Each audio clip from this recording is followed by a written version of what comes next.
Des rafales à 150 km/h sur la façade ouest et à plus de 200 km/h sur les hauteurs. La Réunion, où l'alerte rouge a été décrétée, affronte le cyclone Béchiza.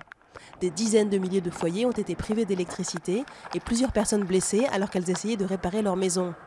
L'île n'avait pas été frappée par un phénomène d'une telle intensité depuis le cyclone Dina en 2002. Une partie de la Bretagne les pieds dans l'eau. Les fortes pluies des derniers jours, conjuguées à d'importantes marées, ont fait monter plusieurs rivières.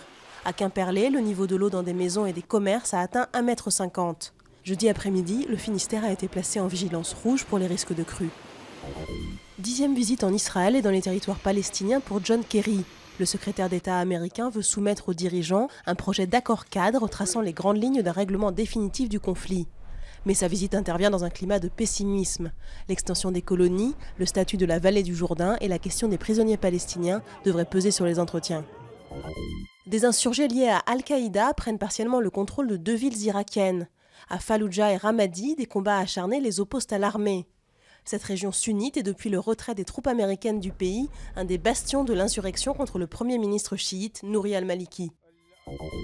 Ces hommes murmurent à l'oreille des arbres. Au Japon, il existe des sculpteurs d'arbres qui façonnent les bonsaïs comme les grands pins selon des critères esthétiques très précis.